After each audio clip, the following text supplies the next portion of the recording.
Olá galera, sejam bem-vindos a mais um vídeo e hoje eu quero analisar com vocês 6 razões por que os jovens abandonam a igreja. Para fazer essa análise junto com vocês, vou me basear numa pesquisa de 5 anos do Barna Group, que foi traduzida em português pela ABC2, que é a Associação Brasileira de Cristãos da Ciência. Ambos os artigos, em inglês e português, você pode conferir nos links que estão aqui na descrição.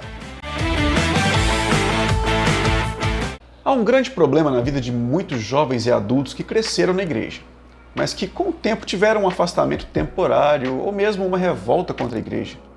Alguns passam por crises de fé, mas conseguem retornar. Outros nunca mais voltam. Muitos se afastam na adolescência, outros na época da faculdade. O maior problema nisso tudo é que muitos pais nem sabem o que fazer e às vezes nem a igreja. É claro que há o fator pessoal, pois a fé é pessoal.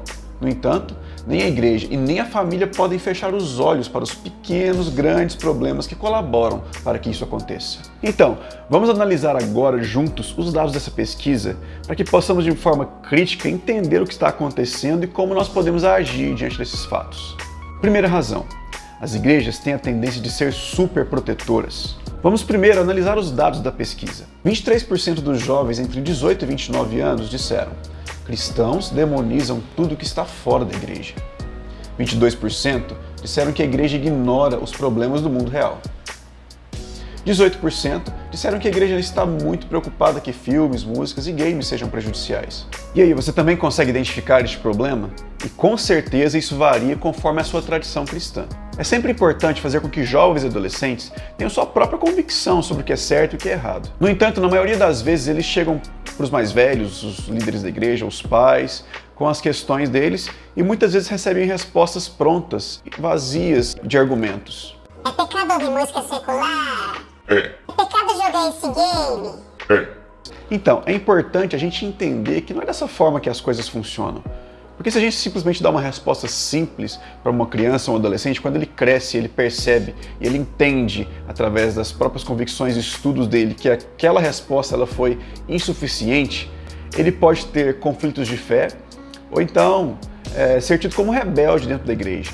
Nós precisamos ensinar os adolescentes e os jovens a entenderem os valores e princípios do reino de Deus que estão contidos nas Escrituras, para que quando eles estiverem diante dos valores desse mundo e da cultura desse mundo, eles possam saber como eles vão se proceder, o que eles devem fazer. Respostas prontas e mal fundamentadas só vão piorar as coisas. Segunda razão, experiência superficial com o cristianismo. 31% dos entrevistados disseram que a igreja é chata. 24% disseram que a fé não é relevante para a sua carreira ou interesses. 23% disseram que a Bíblia não é ensinada de maneira clara ou com bastante frequência. E 20% disseram que Deus parece ausente de sua experiência de igreja. O que nós vemos aqui então é uma falta de uma experiência profunda com Deus e com a igreja. E temos vários problemas aqui. Igrejas que não são missionais e não possuem uma teologia prática. Igrejas que ocultam a própria Bíblia e fogem das questões difíceis que ela tem e até das questões da atualidade mesmo.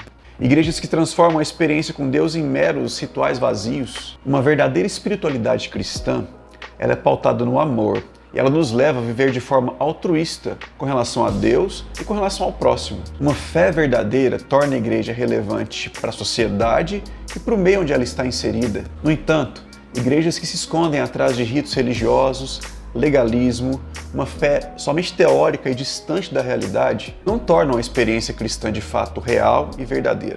Bom pessoal, antes da gente passar para o próximo tópico, eu quero lembrar você de deixar aqui o seu like se você está gostando desse vídeo, porque é muito importante o seu like para que esse conteúdo chegue a mais pessoas. E se você ainda não é inscrito, se inscreva aí embaixo e lembre de ativar o sininho de notificações, para que você sempre fique por dentro de tudo que rola por aqui.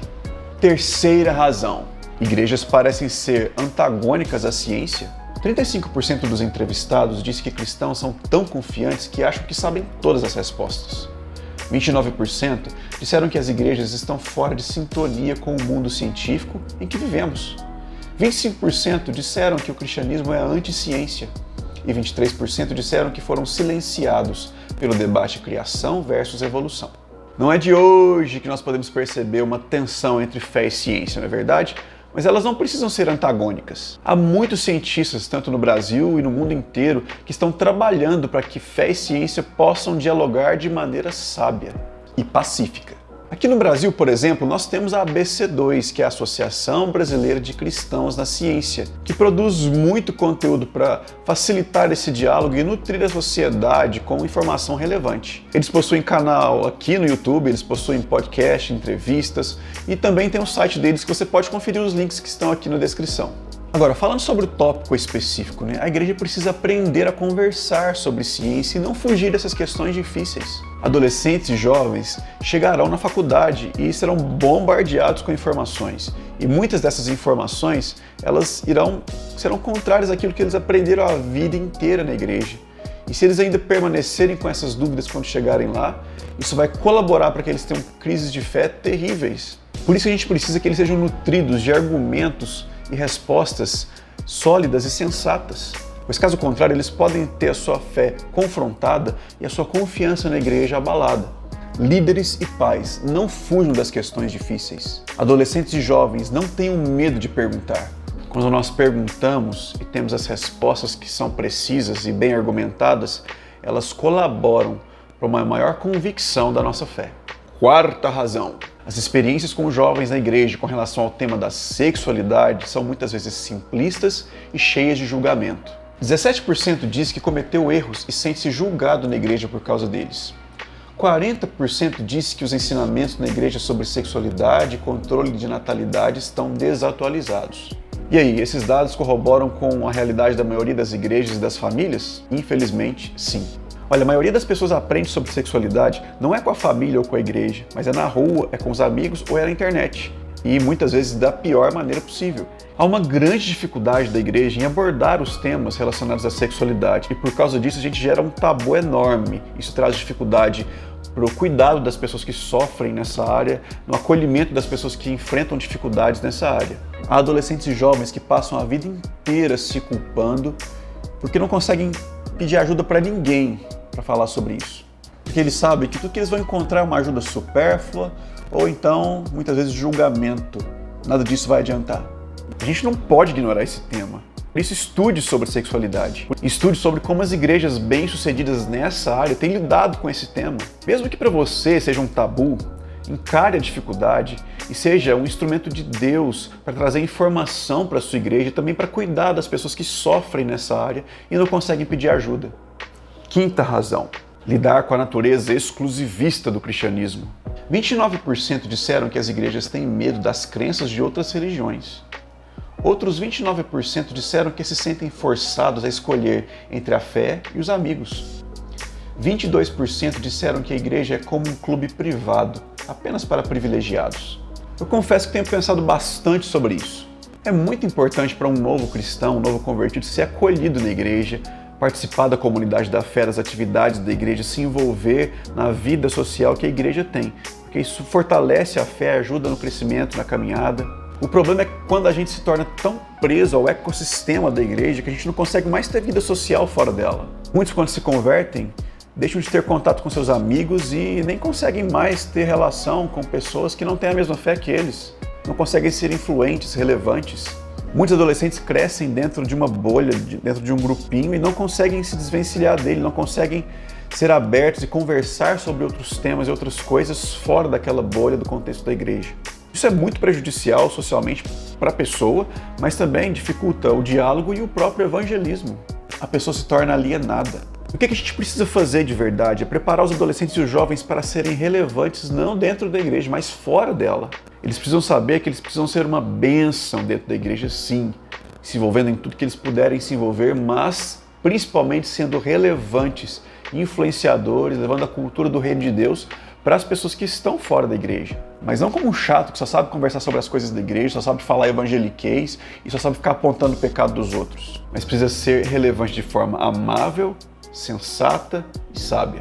E chegamos então à sexta e última razão. A igreja é hostil com aqueles que manifestam dúvidas. 36% disseram não poder indagar minhas perguntas de vida mais vitais e essenciais na igreja. 23% disseram ter dúvidas significativas e intelectuais sobre a fé. 18% disseram que sua fé não ajuda com a depressão e outros problemas emocionais que experimentaram.